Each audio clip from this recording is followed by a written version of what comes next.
This is CGTN, China Global Television Network.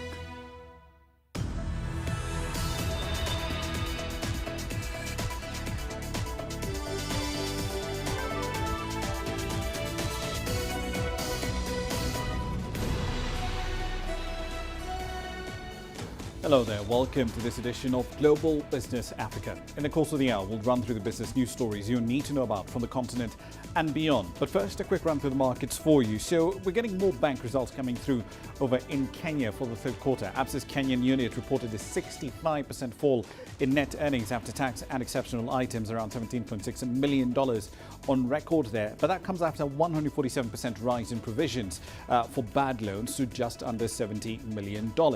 And remember, the gross amount of NPLs went up by just 20% to about $26.5 million, suggesting that the bank is being fairly aggressive with their provisioning. Loan relief and restructuring equaling about $568 million has been undertaken. That's roughly 30% of their book. Net lending, though, was up 8% to just over $1.97 billion. Net interest income, 1.6% higher year on year to $156 million. Its shares have fallen, though, by 25% so far this year. Here's what's coming up tonight. Zambia is keeping its policy lending rate at a record low of 8% in order to revive its dwindling economy. Boeing is finally cleared to fly the 737 MAX after nearly 2 years of scrutiny. And we'll explore why inks and needles are fast becoming increasingly popular in Uganda. So let's start the hour in Africa's second largest copper producer, Zambia. The country's central bank has kept the policy rate at a record low in order to allow the impact of previous cuts to filter through in a year of economic turmoil. The country's economic output is forecast to shrink by at least 4% in 2020. The Monetary Policy Committee left the rate essentially as is at 8%. The MPC essentially had to balance between the need to attract foreign currency inflows and support the country's currency, the kwacha, which is currently Africa's worst performing currency. Zambia, as you might recall, missed a $42.5 million interest payment on its 2024 Eurobond back in the middle of October, making it the continent's first pandemic-era sovereign default. The kwacha has fallen by well over 30% against the dollar so far this year, and that depreciation has stoked inflation, which has been above the central bank's target band of 6 to 8% for 18 months in a row. Headline inflation was at 16% in the month of October. Now, it does seem that Kenya's finance ministry has changed its mind about joining a G20 debt relief initiative. The country's finance minister, Okorie Tani, says that the potential benefits outweigh the risks of taking part, saying that the matter has essentially been decided in principle. Now, under the plan, Kenya can defer about $690 million in debt payment. Back in May, the East African nation said it would not be seeking suspension of debt payments under the G20 Debt Service Suspension Initiative. That program aims to help all countries weather the economic shocks from the COVID-19 pandemic. And at the time, the ministry said that the terms in this program were rather restrictive. The government, remember, is also in talks with the IMF on a new lending facility as Kenya faces huge budget deficits that have been exacerbated by this pandemic. The Arab Federation of Exchanges is a regional group that not only includes regional stock markets but also clearinghouses in the Arab world.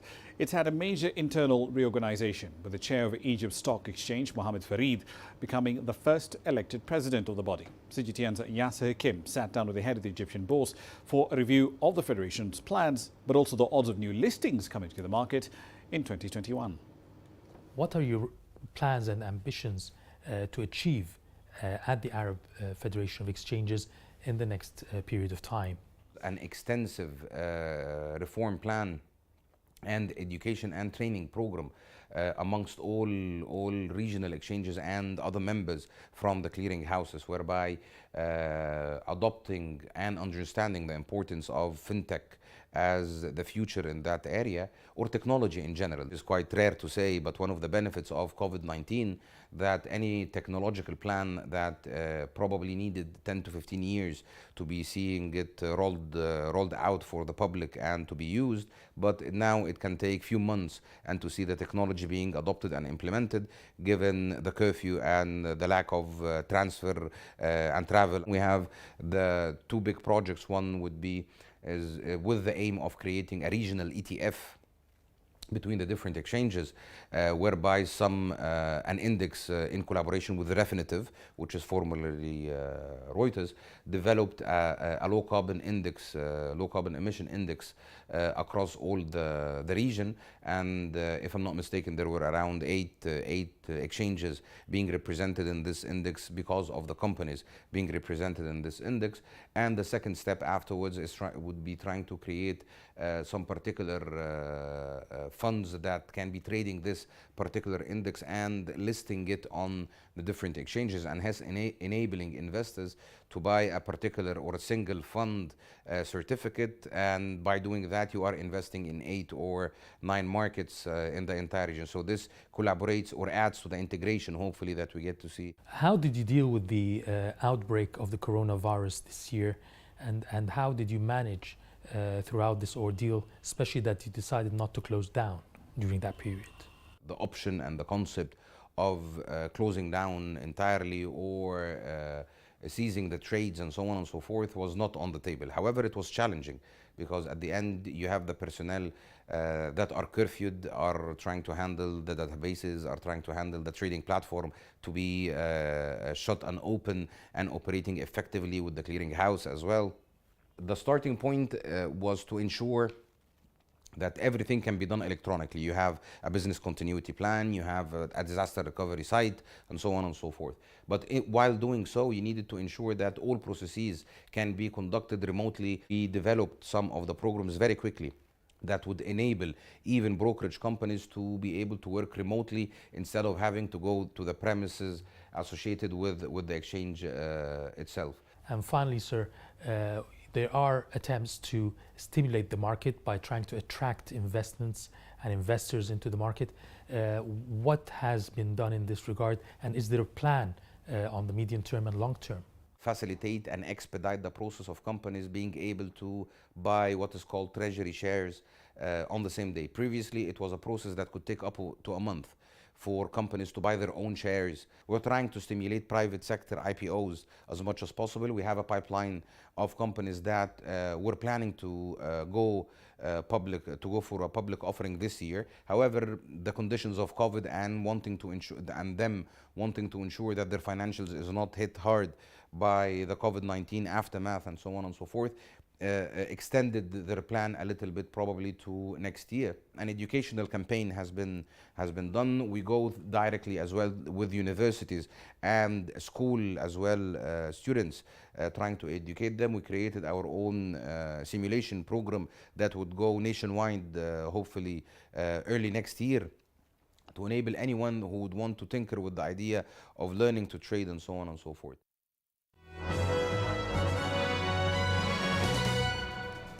In our company news wrap, let's start in East Africa. Kenya Airways domestic flights are outperforming international routes as demand for air travel locally records significant growth since the resumption of flights early in July. According to the carrier, domestic flights are seeing a cabin load factor of about 79%. Compare that with international flights, where the load factor is around 55%. International numbers are expected to remain pretty low, though, partly because of the surge in COVID-19 cases in key markets like Europe, but also restrictions on arriving passengers. Nissan is warning that the UK's largest car plant will not be sustainable if there's no trade deal agreed to with the EU. Now, the company employs roughly 7,000 workers at its factory in Sunderland, and it says that increased tariffs will raise its operational costs. Nissan adds that there must be agreement on a free trade deal by next week if it is to be ratified in time for the end of the Brexit transition period in order to avoid a delay in production. Pfizer says a final analysis of clinical trial data shows its COVID-19 vaccine is 95% effectively paving the way for the company to apply for the first US regulatory authorization for a coronavirus shot within days. Pfizer says shares rose 2.7% in pre-market trading. BioNTech American Depository notes are up 7.3% as well. European stocks extended the gains after the news. The Stocks Europe 600 was up by about 0.4%. And finally, the software world, Apple is cutting the App Store fees by half, from 30% to 15%. It's effectively lowering the fee for small developers who produce up to $1 million in annual revenues from their apps. This is the biggest change and a huge fight for the bulk of this year to the store's revenue structure since the iPhone maker launched the service in 2008. Now, the change takes effect from the 1st of January 2021 as part of an App Store small business program. That's a run through your headlines.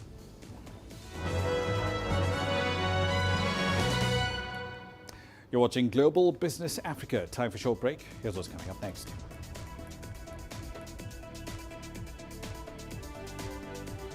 South Africa's Comair kicks off passenger bookings before it resumes flights at the start of December. And why does a trade deal between Kenya and the United Kingdom have the rest of East Africa worried? We'll explore that when we return. The world economy as we know it is about to change. Global business reports highlight emerging markets, developing countries, and dynamic sectors worldwide. We feature top analysts and newsmakers to provide perspectives on every facet of business. From an on-the-ground perspective, we provide you with balanced and objective assessments. Fast, sharp, and insightful. Global Business, only on CGTN. Every story starts out like this. Okay, we'll head up now. But beyond the rush of the numbers, there's always a more fundamental question. What happened? Who has been affected? When market-moving decisions are made, who's responsible and why? Let's get some reaction on ground. Joining us in Johannesburg is Sutra. Hello, Nairobi. This is how all stories begin. See how they end. Only on Global Business.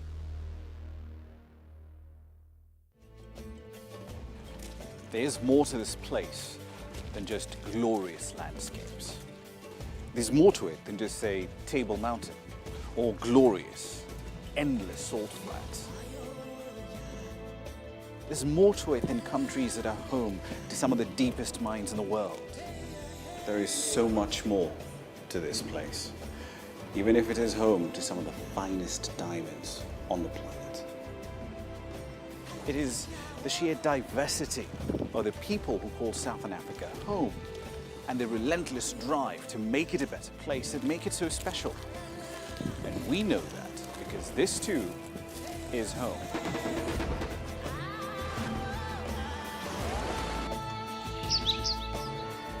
No one knows Southern Africa like we do. CGTN, see the difference.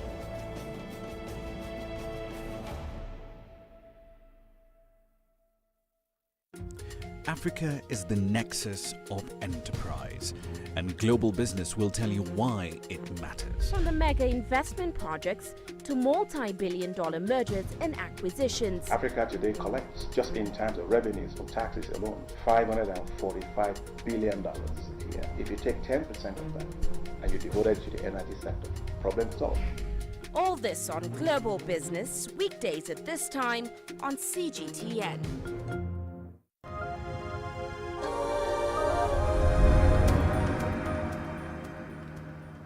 Welcome back to the program. The embattled South African aviation group Comair, which runs the low-cost airline Kulula.com, has opened passenger bookings ahead of a restart of flights on the 1st of December. Here's CGTN's Angela Coppola with the details. In September, the vast majority of the group's creditors and shareholders adopted a business rescue plan, which saw it get a cash injection of $32 million. Right now, it's important for anyone who wants to be in the domestic South African industry to be flying, because we're coming into our peak summer season, which kicks off beginning of December with the summer holidays.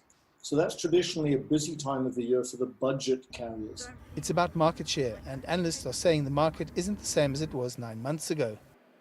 We've got a rather tepid market overall compared with previous years. And we've already got, two established players who've been mopping up everything since June, and we've got a third player who's new, in the form of lift that's come into the market. The Comair Consortium owners have decided to focus on the budget carrier Kulula to re-enter the market, keeping the BA franchise on the back burner for now. I think the carriers are looking to try and fill as many seats as they possibly can. They've got costs that they need to cover.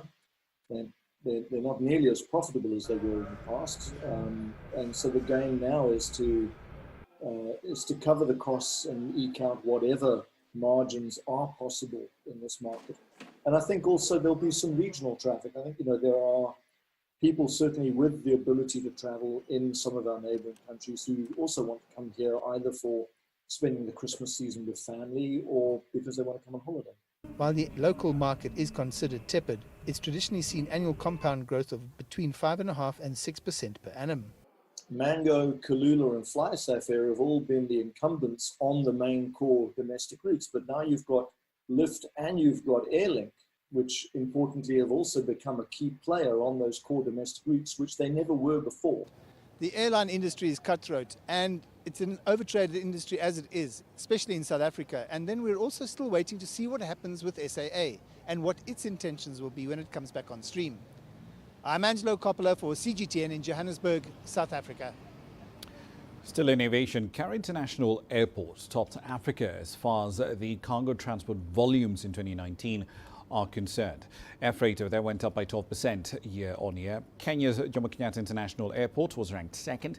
Johannesburg's Oliver Tambo Airport dropped third after topping the table for 2 years running between 2017 and 2018. Here's CGTN's Yasser Hakim with the details. The best airport for air cargo is chosen based on the amount of goods that arrive there, how fast are the procedures for clearing the cargo, the number of flights that use the airport, the size of the cargo village, the variety of products that can be stocked, and whether it's a hub for collection and distribution throughout the region. A statement from Egypt's aviation ministry said Cairo International Airport had handled over 360,000 tons in 2019, out of a total 2.5 million tons in the continent. لو جينا ننظر على النقاط اللي تسببت في كده. How did Cairo Airport achieve this? We'll find that in 2019 the airport dealt with 361,000 tons of goods inside the cargo village. The location is vital with easy access to Africa, Europe and Asia. New capabilities allowed for more variety of products such as medicine. Several international inspections have given the airport high rankings in terms of quality of services. It's known that cargo clearance usually takes time. Officials here have upgraded services, introducing the one-stop shop, which speeded up this process. Experts believe Egypt Air, the country's flag carrier and main handling service provider at Cairo Airport, has been a valuable element in the airport's cargo division. Egypt Air Company handles 65% of air freight activity in the airport. It has 6 airplanes, including 3 new Airbus planes, each with a capacity to carry 55 tons on every flight. Egypt Air also plans to add its small and medium-sized planes into the air freight fleet. The company uses vacant areas on passenger flights for cargo as well. All this has increased cargo activity at Cairo Airport, pushing it to top spot. More emphasis now is on the air cargo industry as an alternative source of revenue after the huge drop in passenger flights due to the coronavirus pandemic. Africa has seen an increase of freight activity by 0.2% in 2019. However, experts say it's still low, as it amounts to only 2.1% of total international cargo activity. Yes, Hakim for CGTN, Cairo. The planned exit of the South African retail giant Shoprite from Nigeria has created a significant window of opportunity for some local players. But questions still linger on whether local players can actually fill the void that will be created when the South African retail giant eventually leaves a market that they have been in for the last 15 years. CGTN's Deji Badmus sought some answers. When Shoprite announced in August this year that it was considering a potential divestment of its Nigerian operations, the COVID-19 pandemic and the difficult business environment were given as the reasons for the decision. But there was something else many believe the retailer didn't say: stiff competition from local players in the Nigerian retail market. In fact, you may only count one supermarket chain that is not Nigerian that is giving Shoprite all that competition to the point of making them want to leave. One of the local retailers giving Shoprite and other foreign retail companies a serious run for their money is this one, Buy More Supermarket. Owner Dominic Essien has been into the retail business for quite a while now and owns a chain of stores in some major neighborhoods around Lagos. And just like Dominic is doing with his Buy More Supermarket chain, so is Olabisi Alamo, who is the CEO of another local supermarket chain known as Midak. Her store essentially sells virtually anything you can find in any of the big retail stores like Shoprite. And in the past few years, many local retail stores like Midak and Buy More have sprung up in major cities across the country. The competitions over the years have been because bigger brands have come in and shown profitability, showed spread, showed capacity. So the old family-owned type businesses who were just subsistent level of operation have now decided to up their game, bring in more investors, look for more funding, bring in technology and scale. So we Nigerians, we love to buy quality things. We can go extra miles to get them. And I feel this is really helping the supermarket right now, especially the ones that sell imported things. I feel like that's why it's springing up, because everyone now wants their Costco in Nigeria. So I feel like that's one of the things why everything is just springing up, like mostly the local supermarket springing up. With local supermarket chains like Buy More, Midak and many more, the exit of Shoprite and any other international brand is not likely to be felt in Nigeria. The local players say they are more than capable to fill the void. There are very good local brands who could dominate that space. If Shoprite was leaving completely and you wanted names to go into acquisition and take those anchor spaces, there are a lot of them that can do it. And that even makes it even interesting for retailers because the space is even open for us to push more, do more, creatively bring things that Shoprite ordinary wouldn't have done. For instance, if you look at most of the local retailers, they introduced something called village market. And that's just unique to us. And that's something people want. I think the retail business is a place where Nigerians, like in some other businesses, have shown that they can do it extremely well. If you look at some other business, telecom, banking, and so on. Nigeria's formal retail sector has been growing rapidly in recent years, helped by a large middle class with strong consumption. The sector is the third highest contributor to the country's GDP at 16.1%. And there are forecasts it will grow further by 20.4% in 2025. And the growth can only mean one thing. More local players are likely to join the fray in the coming years. And a time will definitely come when they will completely take over the market. Deji Badmos, CGTN, Lagos, Nigeria. On to North Africa, where Tunisia has launched a digital platform that's designed to help businesses in the country navigate the legal intricacies of the wider African market. Authorities say that this platform will cover the collection and publication of all documents and legal texts relating to the trade agreements that Tunisia has signed. From Tunis, here's CGTN's Aden Chouachi. Tunisia's Trade and Export Development Ministry says the recently launched website is aimed at the general public and mainly at business operators interested in working in the African market. It will provide crucial data to help operators succeed across the continent. The platform will facilitate the coordination between the ministries, the private sector and the civil society organizations in charge of negotiating with African governments, institutions and companies. The Director of Cooperation with Sub-Saharan Africa, the African Union and the Continental African Organizations believes that investing in a digital platform which is dedicated to African businesses is necessary amid the health crisis. The current health crisis has imposed new measures. The digitization of services and communication with business partners facilitates remote work during the pandemic. Tunisia aims to increase its presence in Africa by supporting domestic companies that work with other African businesses. Anis Jaziri is the head of the Tunisia Africa Business Council. He asserts that the Tunisian initiative will strengthen Tunisian African trade cooperation. The website and the mobile app will guide all business operators in Africa. Any document, legal text or trade agreement is accessible and available in simple terms. This is a step forward in the Tunisia-Africa import, export and investment projects. The design of the platform and the website africatradeagreements.tn is part of the implementation of the first phase of the project Promotion of Job-Generating Export Activities in New African Markets, carried out in cooperation with the German cooperation agency GIZ.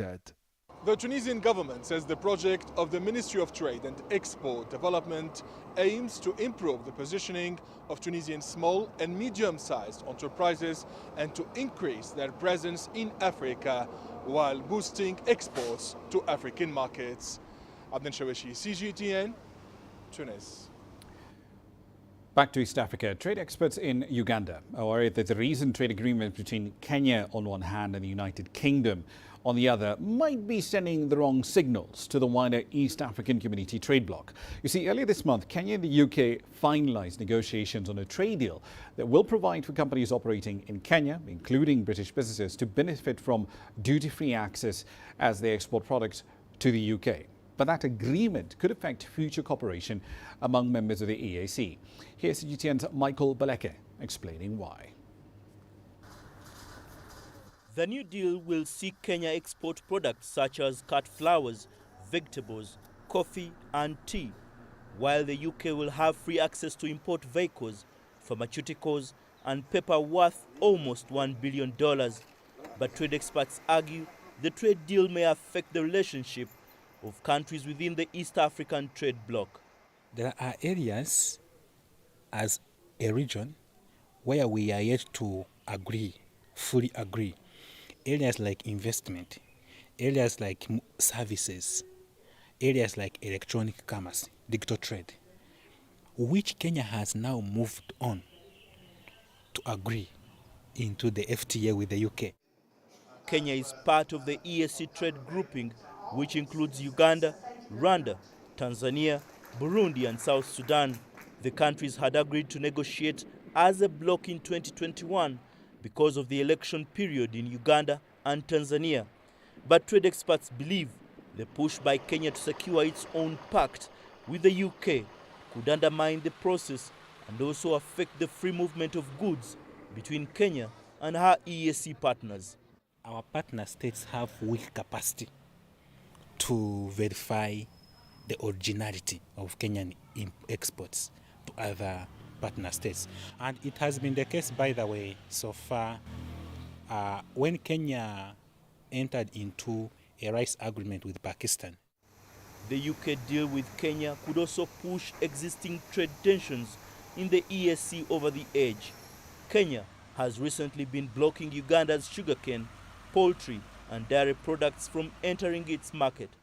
The UK-Kenya deal is a translation of the terms previously agreed between the European Union and the East African Community and includes sections which allow other East African Community states to join in the future. Uganda's export promoters believe a deal between UK and Kenya sets the pace and gives an added advantage to other EAC member states during the 2021 negotiations.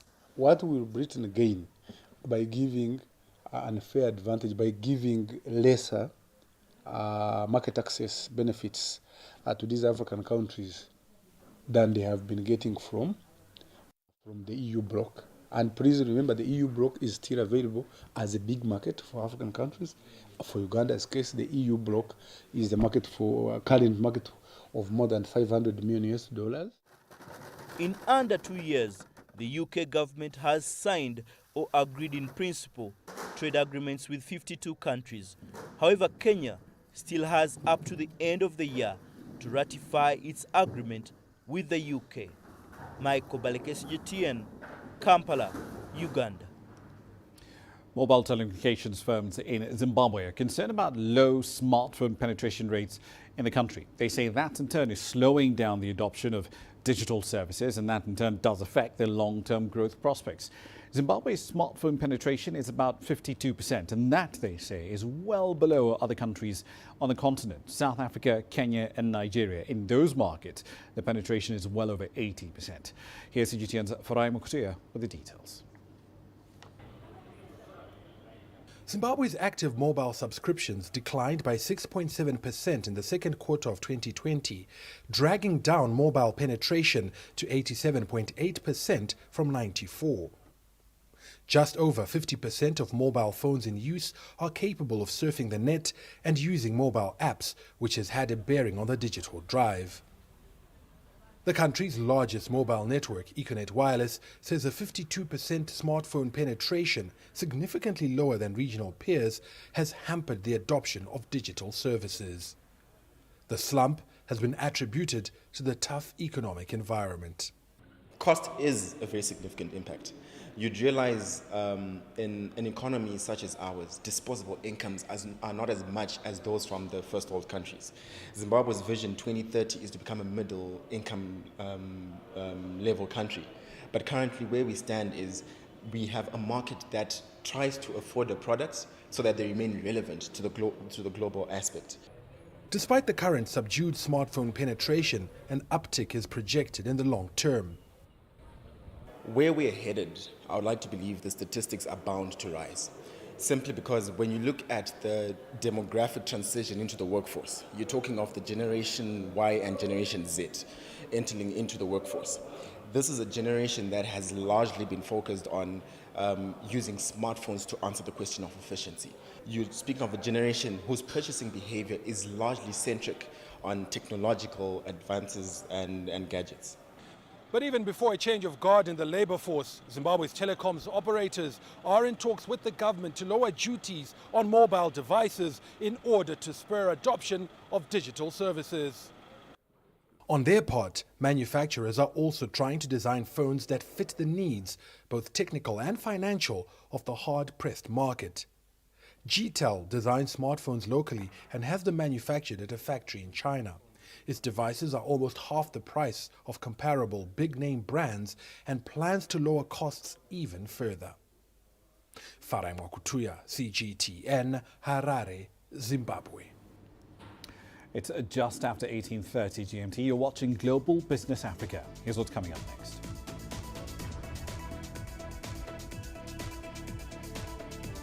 Boeing finally has approval to get the 737 MAX back in the skies, but will you fly on it? And we'll explore why the UK's love for tea comes at a steep environmental cost.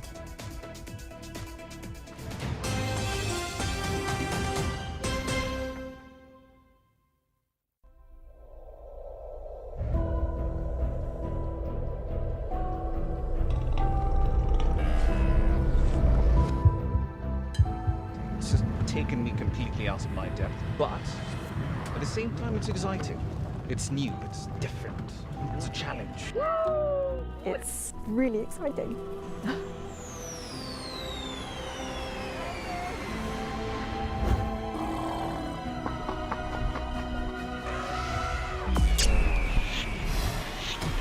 Over the last 14 hours of rain.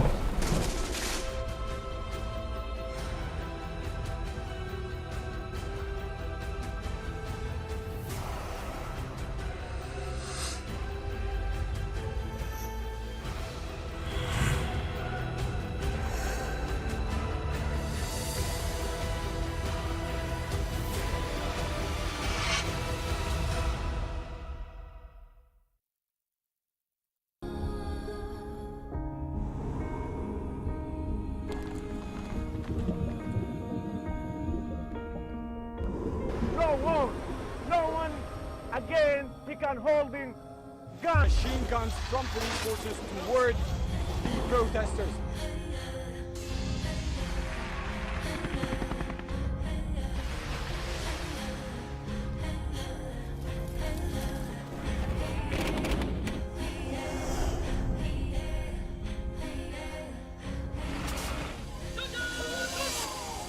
Were you worried about your life at that particular time? Not at all. What is your assessment of the state of the continent today? Africa has the potential to power itself. Excuse me.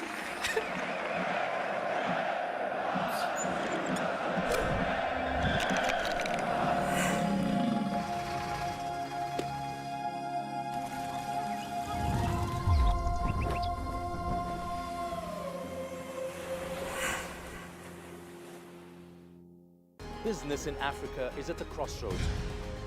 We celebrate those who are adopting and thriving despite the challenges, from grassroots to big businesses. Global Business takes you along for the ride as we track the making of a giant. Only on CGTN. I try to not let it affect me, but there are days when it does.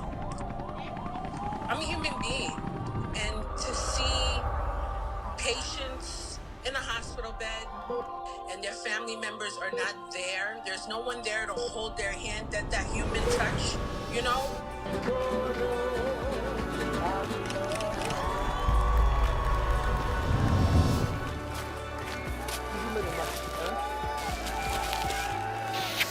I just hope everyone can remember that the situation is not permanent and that everything will get better eventually.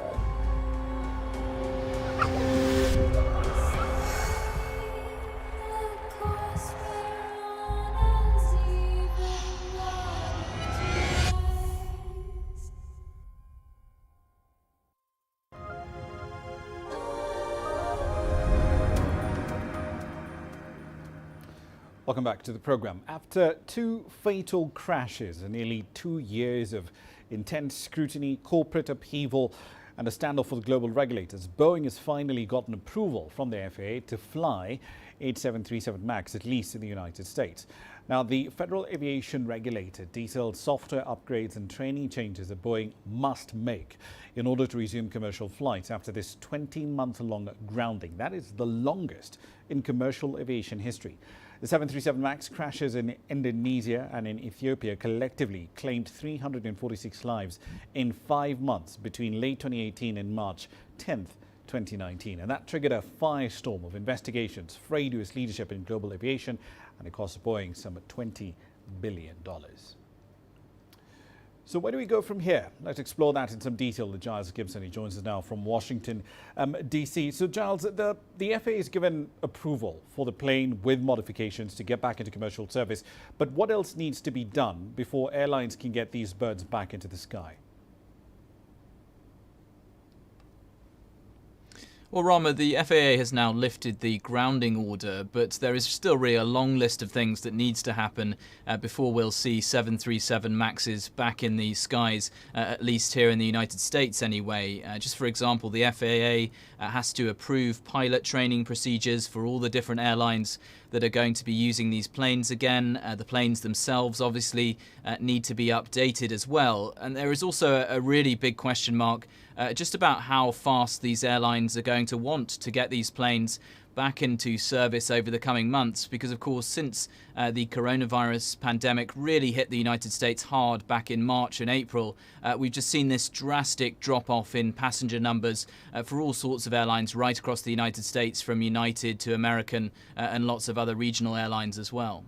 The anti-stall system, MCAS, Maneuvering Characteristics Augmentation System, I believe is what it stood for. What specific changes were made to that bit of software in order to avoid a repeat of what happened in the crashes in Indonesia and Ethiopia?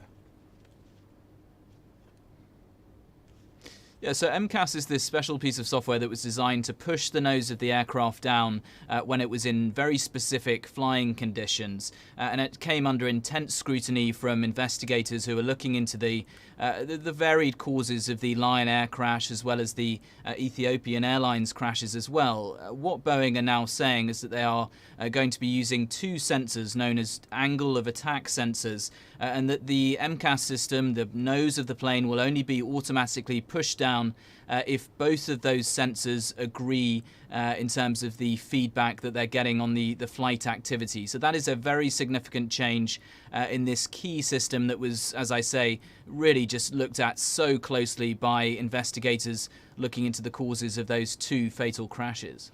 Indeed, and of course, Boeing had not actually disclosed its existence until after these incidents did occur. But looking at this from a wider perspective, a probe by American legislators blasted the FAA for virtually non-existent oversight in the development process, the safety validation of the 737 MAX and its certification. As the chair of the House Transportation Committee pointed out, and I'm quoting him here, 346 people died because the system failed. Now that the plane has been cleared to fly, what has changed about the FAA certification process? Well, there is a lot of work that's going on in the US Congress up on Capitol Hill as we speak, really, to try and pass legislation in the Congress that would force the FAA to change how they actually certify aircraft in this country. Just on Tuesday, actually, there was a piece of legislation passed in the Democrat-controlled House of Representatives. And there was also, just in the last couple of hours, actually, the US Senate Commerce Committee have approved a similar bill in the Senate unanimously. So the hope from Republicans and Democrats is that they can get some sort of legislation that will really drastically change how the FAA works with airlines and how it certifies different aircraft, that they can get that piece of legislation through the both chambers of Congress and signed by the US president perhaps by the end of the year. Indeed. One last question for you, Giles. The FAA was the last among all the major aviation safety regulators to formally ground the 737 MAX. And that basically broke a fair bit of its credibility. What's being done to repair that competence at the agency and also its cooperation with other aviation safety bodies around the world? What we've seen over the last few months is actually Stephen Dixon, who is the head of the FAA. He has been taking a really personal role in this entire process in terms of lifting this grounding order against the 737 MAX. He actually took part in a test flight of a 737 MAX back in September. He used to be a commercial airline pilot once upon a time. And announcing this decision, he said, "I am 100% comfortable with my family flying on it." Now, Ramah, if you speak to families of the victims of the Lion Air crash and the Ethiopian Airlines crash as well, a lot of them will tell you that they just simply don't have any confidence in what Boeing or the FAA are saying about this aircraft. Indeed. Let's see how all of this does play out. Giles Gibson there in Washington, D.C. Thank you. Now, let's turn our attention to the BRICS summit. The bloc's 5 countries say that they remain committed to a multilateral approach to global issues. China's head of state Xi Jinping made proposals for reviving economic growth around the world in his keynote address. China's Commerce Ministry has also detailed the achievements from this year's BRICS summit. CGTN's Fang Yilei has the latest. As the global pandemic ravages public health and triggers a global economic recession, emerging economies are facing severe challenges. In the face of the crisis, the BRICS countries have reached a consensus to combat COVID-19. Members have decided to further enhance the facilitation of trade by ensuring the flow of key materials, stabilizing global supply chains and industrial chains, creating more opportunities for sectors seriously affected by the pandemic, and minimizing the disruption of the pandemic to international economic and trade cooperation. The BRICS have vowed to support the reform of the multilateral trading system and the WTO, in the face of protectionism and economic decoupling. Specific policies and practice have been introduced to deepen economic and trade cooperation. Members have endorsed the BRICS Understanding on Investment Facilitation, under which they work actively to build a transparent and predictable legal framework for investments and improve business environment.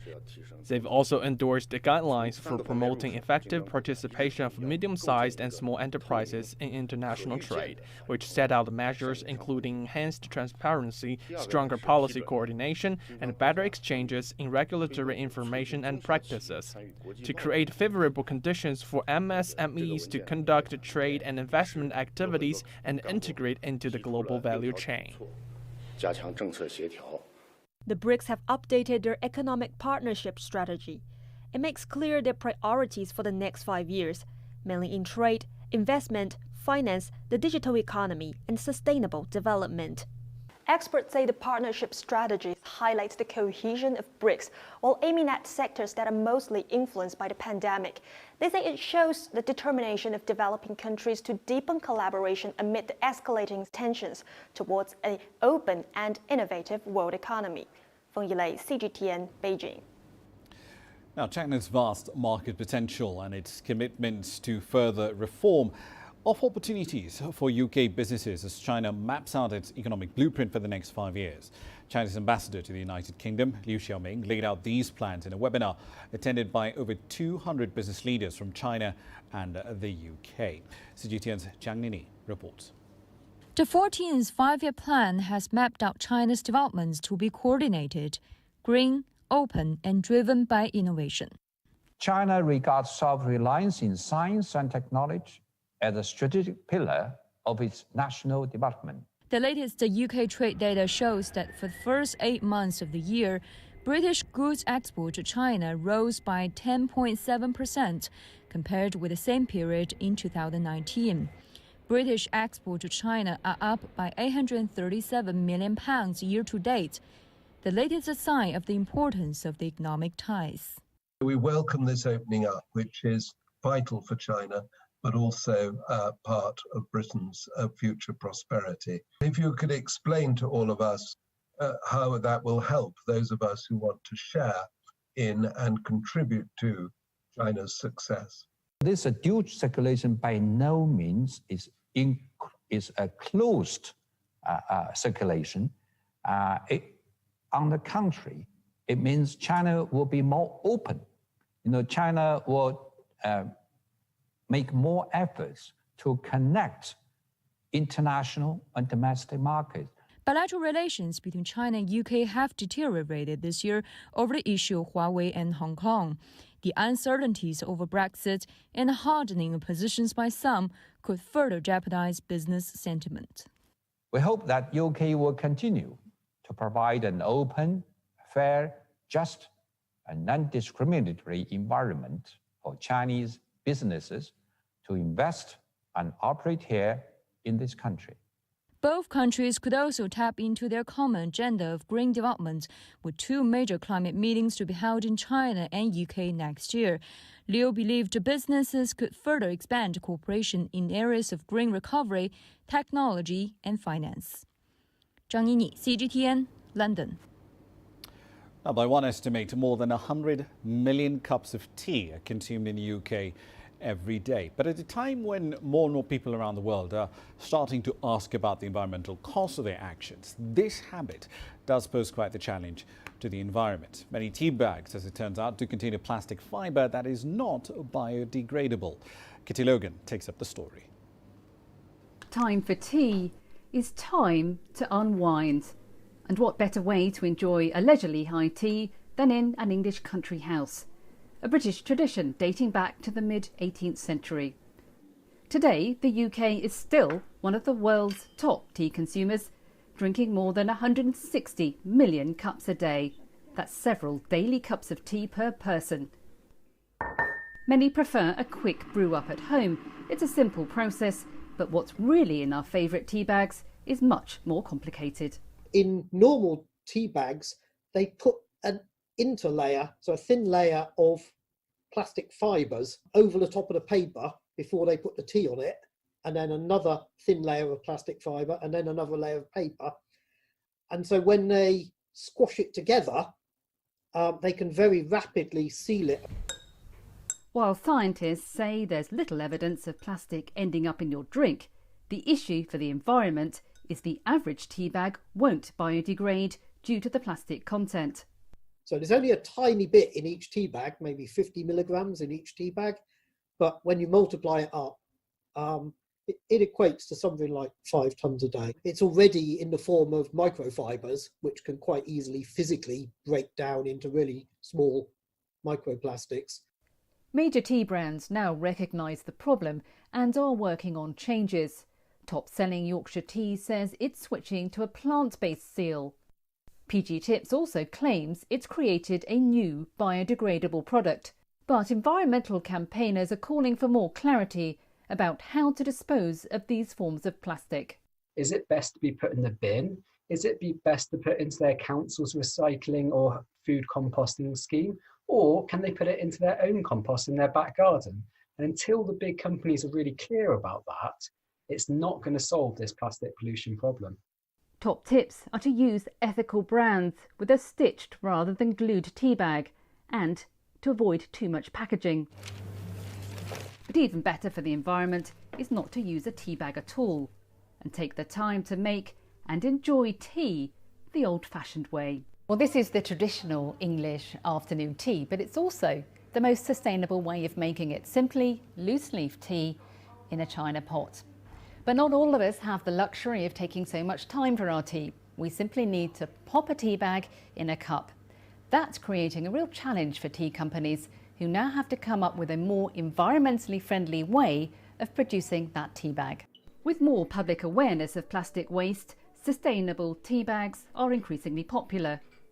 High-end brand Teapigs uses a plant-based tea bag, which still needs to be composted. But the company says it's committed to finding solutions to protect the environment. We've invested £50,000 in every year in improving our packaging to make sure it's plastic free, and that's an ongoing process of working with scientists to ensure we're at the forefront of looking for the next opportunity. But eco-friendly tea brands have a more exclusive price tag. A solution to eliminate hidden plastic from everyday tea bags is yet to come. Kitty Logan, CGTN, London. On to a beverage of a different kind. Cocoa. Futures on that particular commodity 2.6% higher today. That's adding to the price gains that has actually seen them rising all the way to a 7-week high in trading in New York. Bloomberg's reporting that traders are apparently trying to avoid paying the high prices that the key producers, the top two producers in fact of this commodity, Cote d'Ivoire and Ghana, are demanding. March futures were at around $2,584 a tonne at 16:10 GMT. Here's what's coming up next.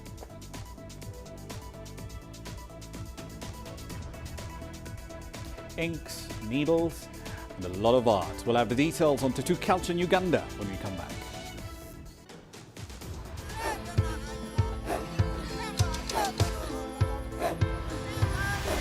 Africa is a continent of diversity, with varied climates and enchanting geography, and a people so distinct, but with a shared enduring spirit. We are at the heart of the continent to bring you the untold stories. Let's have a look. We celebrate Africa as it shapes its own destiny. Tunis, Cairo, Juba, Johannesburg, Ethiopia, Tanzania. Africa Live. Find your voice. You don't find the stories of North Africa by sitting on the sidelines.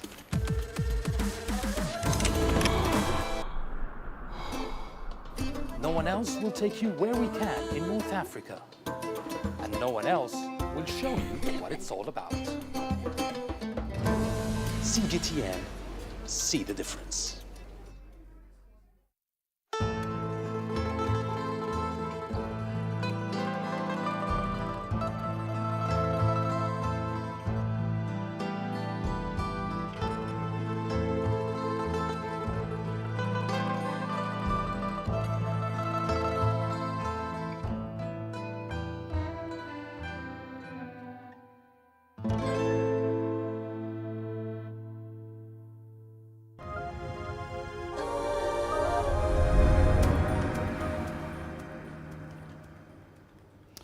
Welcome back to the program. Tattoos and scarification in ancient African cultures often had a particular significance or form of identity on skin or mark of pride. But today, contemporary tattoos are often frowned upon, even though they're becoming a lot more popular among young people. Leon Sanyanga brings us the story of a tattoo artist in Uganda who's turning his passion into a business on Grassroots tonight. It's a sight not often seen in downtown Kampala. A tattoo artist at work in his shop. Jean Jack Karanja's tattoo business grew from humble beginnings. 9 years ago, I was not professional like before. I was just doing work, get a friend and you draw something like that. Though I knew the art, when I traveled a little bit, I had to master, to do the course and master it. He says every design is different and he takes pride in his attention to detail. Today, he's inking Julius Farage's flowery tattoo. The tattoo enthusiast has traveled all the way from Tanzania. I wanted a black rose and a red rose. Red is for the love, and black for broken heart. It takes Jin about 10 minutes to tattoo a simple design. The complicated ones take much more time, even months. The tattoos cost about $30. That is enough to feed an average Ugandan household for a week. Most of Karanja's clients are young people who live in the city, like Ahmed Mutebi. He has been inked at least 5 times. Right now, I want to get like 2. One, I want to have some wordings in between my chest. Then I want to have a tribal tattoo on this side of the breast. Then I want to feel the arm. Then I want to have one on the leg. So I don't know. As time goes on, I may ink the whole body. But tattoo shop owners have to counter negative public perception of body art. They say they are often judged as society's outsiders, a perception Karanja hopes will change. Before, you are kind of disguised like to be someone bad or some thug. It was taken to that extent, to that bad extent of impression. But now, it is normal. Its fashion is unique. Actually, to have a tattoo is unique. Despite the COVID-19 pandemic affecting his business, Karanja has seen his artistic works blossom. He receives at least 20 clients a month and is aiming to build an international tattoo network. Leon Sanyanga, CGTN, Kampala, Uganda. Let's wrap up the hour of the run through the currencies. As mentioned at the start of the hour, Zambia's MPC meeting basically left rate essentially unchanged at 8%. That's a record low for them. In the MPC's view, the argument was this: a rate hike at this point, even though the crash has fallen over 40% against the American dollar, would only make the economic contraction that much worse. Therefore, leaving rates where they are is essentially the lesser of two evils. Remember, 16% headline inflation is way over the Bank of Zambia's target range between 6 to 8%. The recently appointed central bank governor, Christopher Mvunga, also says a successful debt restructuring exercise is absolutely critical in their view to essentially fix the country's public finances. But will that happen? We'll find out at sea and update you. That's it for this edition of Global Business Africa. As always, we'd like to hear your thoughts on the content you've seen on the program in the last hour. There are many ways to get your feedback back to us, all of them on your screens right now. I'm Ramah Nyang in the Kenyan capital, Nairobi. Thank you for your company in the last hour. The World Today is up next from Washington, D.C.